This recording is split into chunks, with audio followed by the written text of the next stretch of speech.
अस्सलामु अलैकुम वरहमतुल्लाहि तआला वबरकातुहु नहमदुहु व नुसल्ली अला रसूलिहिल करीम अम्मा बाद फ़अऊज़ु बिल्लाहि मिनश शैतानिर रजीम बिस्मिल्लाहिर रहमानिर रहीम। आज से मैंने एक नया सिलसिला शुरू किया है जिसका नाम मैंने दरस फ़ैज़ुल अदब रखा है।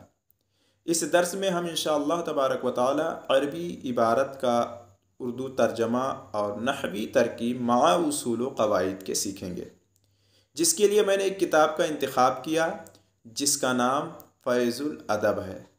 इसी मुनासिबत की वजह से मैंने अपने प्रोग्राम का नाम दरस फ़ैज़ुल अदब रखा है। फ़ैज़ुल अदब ये बहुत मशहूर किताब है। जो भी दरस निज़ामी के तलबा या तालिबात हैं इस किताब से वाकिफ़ हैं, क्योंकि ये किताब अक्सर मदारिस में मबादी तलबा को नहवी तरकीब सिखाने के लिए पढ़ाई जाती है। इस किताब को हम भी पढ़ेंगे।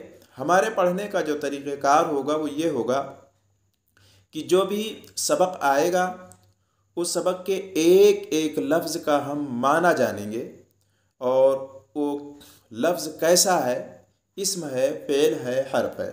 इस्म है तो इसका माना क्या होगा, वाहिद है, जमा है, तस्निया है। अगर वाहिद है तो जमा क्या होगा, जमा है तो वाहिद क्या होगा, वगैरह वगैरह। इसी तरह अगर कलिमा फ़ेल है तो कौन सा फ़ेल है, ये इसका मादा क्या है, ये सुलासी मुजर्रद है, सुलासी मज़ीद फ़ी है, वगैरह वगैरह, इसके बारे में भी जानेंगे। इसी तरह अगर हर्फ है तो हर्फ है ये आमिल है या गैर आमिल है, इसका माना क्या है, सब कुछ सीखेंगे। और उसके बाद में जब तरकीब करेंगे तो सबसे पहले वहाँ जहाँ पर मुब्तदा ख़बर की बात चलेगी तो सबसे पहले हम रूल पढ़ेंगे कि मुब्तदा किसी इस्म को मुब्तदा बनने के लिए किन किन चीज़ों का होना ज़रूरी है या ख़बर बनने के लिए क्या क्या चीज़ें ज़रूरी है।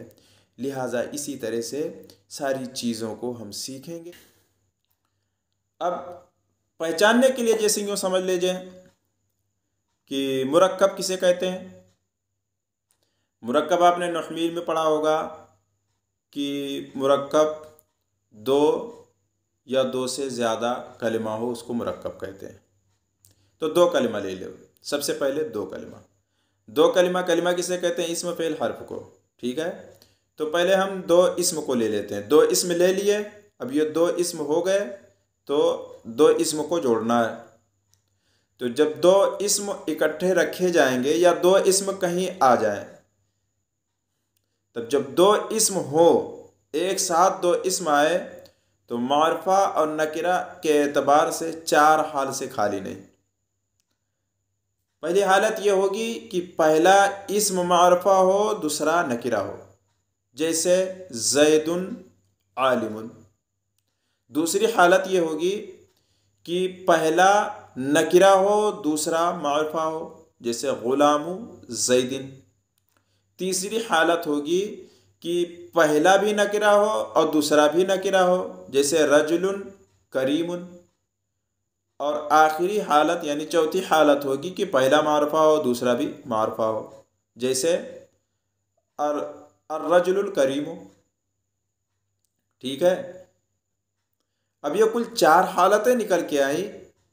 पहली हालत में मुब्तदा और ख़बर की तरकीब हो रही है, दूसरी हालत में मुज़ाफ़ और मुज़ाफ़ इलैहि की तरकीब हो रही है, और इन दो हालतों में मौसूफ़ सिफ़त की तरकीब हो रही है। तो इसका रूल नहवी ये बयान करते हैं कि अगर दो इस्म इकट्ठा हो, पहला इस्म मारफा हो, दूसरा नकिरा हो, तो अक्सर तौर पर मुब्तदा और ख़बर की तरकीब होती है। इसी तरह पहला इस्म दो इस्म इकट्ठे हो, पहला नकिरा हो, दूसरा मारफा हो, तो अक्सर तौर पर मुज़ाफ़ और मुज़ाफ़ इलैहि की तरकीब होगी। और अगर दो इस्म इकट्ठा हो और दोनों नकिरा हो या दोनों मारफा हो तो अक्सर तौर पर मौसूफ़ और सिफत की तरकीब होगी। तो जो कवायद या उसूल होंगे, एक बात और याद कर लें कि जो कवायद या उसूल होंगे ये कुल्ली तौर पर नहीं, अक्सर तौर पर होंगे। 99% तक जाएंगे, लेकिन कहीं कहीं वो टूट जाएगा। तो अब 99% अगर हमको इशारा मिल जाए तो काफ़ी है, क्यों नहीं। तो कुछ इस तरह से पढ़ने का सिलसिला शुरू करूँगा।